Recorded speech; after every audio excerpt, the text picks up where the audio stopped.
guys, welcome back to my YouTube channel. Today we'll be talking about how to attract a man in 30 days. Yeah, 30 days. I actually mean that. And I'm going to give you step-by-step, things to do on how to get the man. I will tell you what to do on day 1 to day 5, day 6, day 10. I have broken it down into days, okay? So I will make it easier for you to follow the steps, and you will see that, look, this is not bullshitting, this is serious business, okay?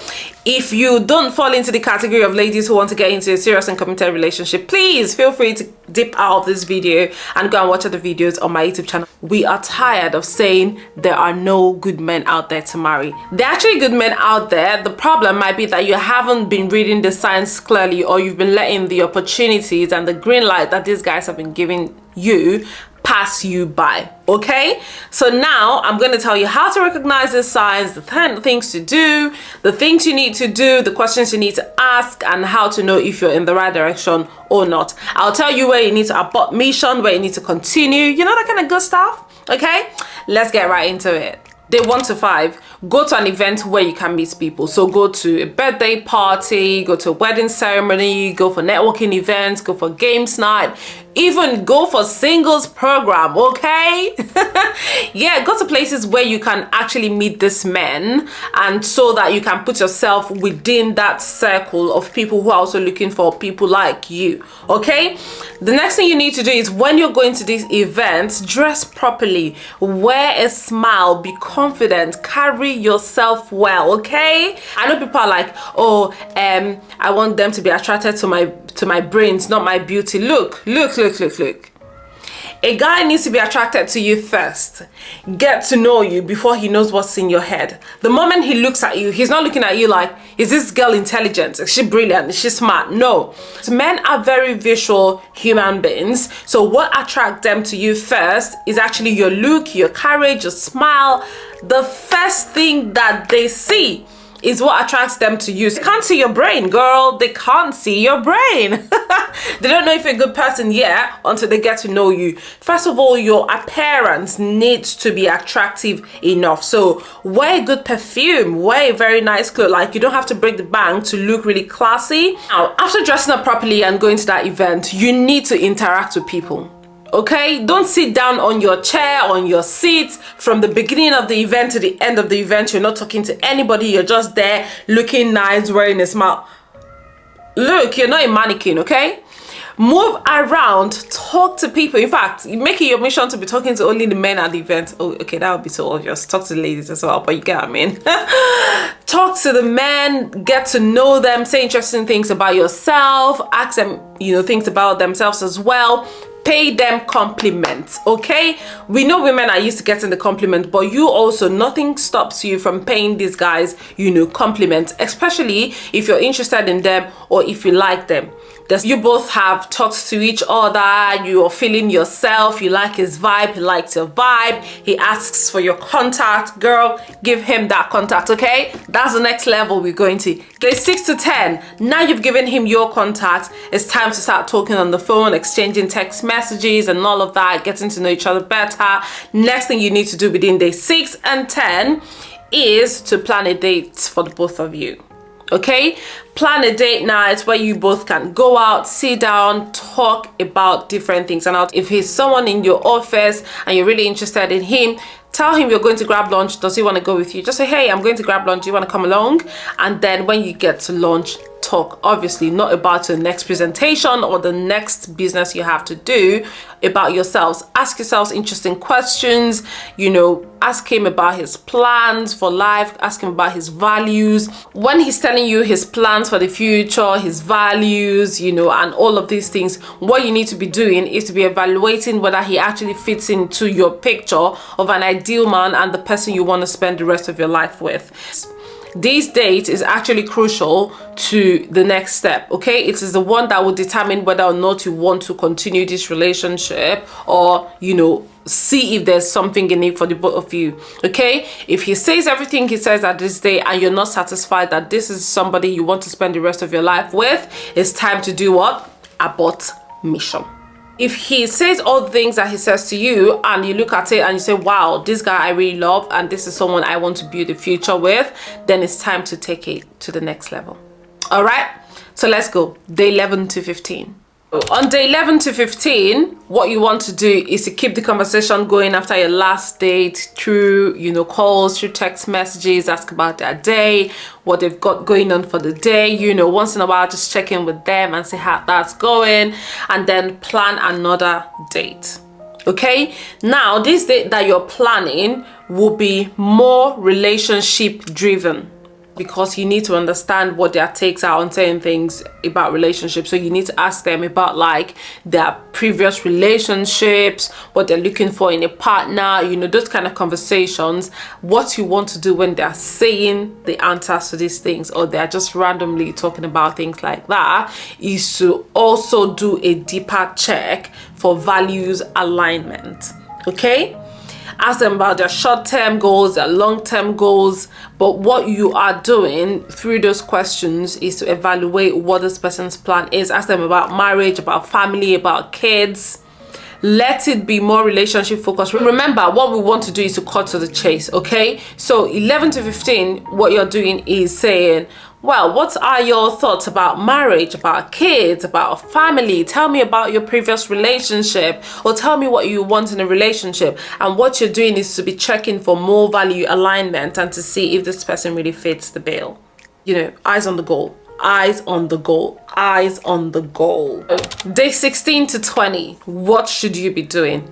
More conversation. I know, but this time what you want to do is to take them to a casual environment, maybe take a walk, to somewhere, maybe you want to go and get your clothes from dry cleaner and it's a distance from your house or something, somewhere you can just, walk together and see them in an environment where it is not a dinner. In a dinner setting, like, people always comport themselves, like you talk nice to the waiter or the waitress, you use the right spoon, the right fork, the right glass, to take your wine or the water. They are very composed. This time what you want to do is take them into a casual environment where nobody is necessarily specifying the rules of behavior within that environment. So you want to see how they behave. Like when you're taking a walk on the road, for example, does he leave you at the side of the road where the cars are when you're on the pedestrian walk, or does he actually perform that gentlemanly behavior of keeping you in between the houses and the road, and then he is closer to the road? Of course, we don't want the car to hit him, do you get what I mean? But it's just showing that he is protective of you. And also, when someone maybe mistakenly steps on them or hits them, how do they react? How do they react to certain things in the environment? You will begin to notice and say, okay, these are things I didn't see when we were in a composed environment, in a dinner date. Just check out for how they behave to other people in a casual environment. And of course, talk more. I know you're going to be like, oh, Esther, talk talk. You can never have enough conversations with somebody you want to get married to. That is the truth. You need to know everything that you need to know. Ask about their health, everything. Well, we'll get there. But you get what I mean? Like, ask a lot of questions. So day 21 to 25, what you need to do is to then, start easing into even tougher conversations with them. Have difficult conversations with them. Sometimes go and share, controversial posts, controversial videos with them and ask for their opinion. The reason why you would do this is to help you understand their thinking process, their thought process. What would they do in certain situations? You want to evaluate how they think, how they see the world. You want to understand their perspective to things. So intentionally share those controversial videos, not because you want to pick up a fight, but because you want to understand their thought process and their perspective to different things. Okay.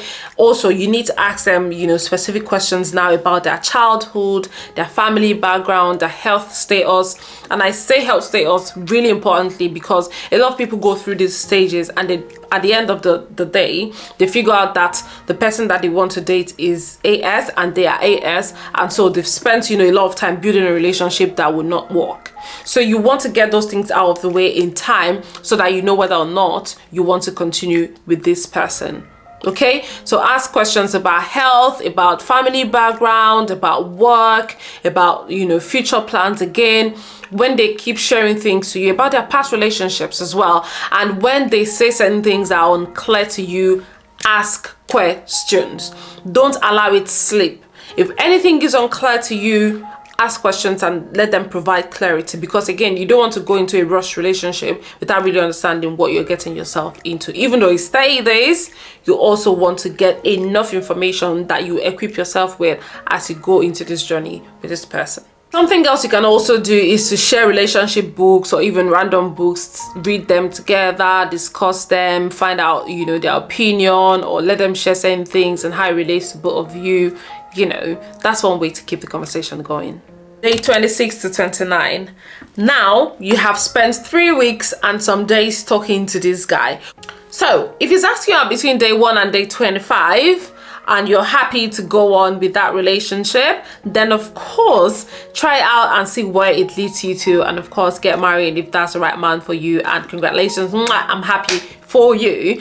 But if he hasn't asked you out by day 26, what you need to do is to do a deep analysis of day 1 to day 25. Okay, think about the calls, the text messages you've exchanged, the conversations you've had, the dinner dates you've gone on, the casual walks, the coffee shop talk. Think about everything and say, do I really love this person? Do I really want to spend the rest of my life with this person? If the answer is yes, and he hasn't asked you out yet, this is what to do on day 30. Day 30. Have the dreaded conversation. What are we? Who am I to you? Where is this headed? You need to ask, okay? You need to, I know it's not a comfortable conversation to have, but you need to ask, because when you do, you will both know where you're headed. 2 things will happen. He will state clearly to you that he wants to be in a relationship with you, or he doesn't. Either ways, nobody's wasting anyone's time. He's not wasting your time, you're not wasting his time, you are not wasting your own time, okay? So when he tells you, well, yeah, I'm interested, I love you, and I want us to take this further, then yes, of course, start building your relationship, repeat all the things I've said to you, get to know him better, get to know him more, go on dates, you know, and find out, you know, where this is headed. And congratulations to you if he said yes on day 30. Woo, woo, woo, woo, woo. That is what goal accomplished. And also, if he says no, that is goal accomplished, because now you know you're not wasting your time with the wrong guy, and he's not wasting your time as well. Okay, if he says no, this is not what I want, okay, that's fine. You need to go back to step 1 until you hit the right guy. So yes, that's how to meet your man in 30 days. But I need to say to you that this is a guide, okay? When you start dating this guy properly, something might change along the way. He might not be the person you eventually end up marrying, but then you already have a guide on how to find the right man. Of course, I wish you the very best. I want you to meet the person you love and the person that you absolutely cherish. So feel free to start from day 1 or from day whatever if this doesn't go the way you want, because honestly, you need to land the right guy, okay? So don't manage him. Don't say, let me just manage him and see how he goes. If he is not the person you want, let's go back to day 1 and start again. But one thing I know for sure is that the right guy will come at the right time, and you will land your own correct guy. Do you get what I mean? You will land your own life partner, your own heart rub, your own sweetheart, your own partner for life, okay? So don't be discouraged at any point in time. Just know that the right guy will always come. And one thing you also need to know is that I'm rooting for you and I love you, okay? If you've enjoyed this video, please give this video a thumbs up, give us a like, and also hit the subscribe button, and I'll see you in the next video. I love you. Adios.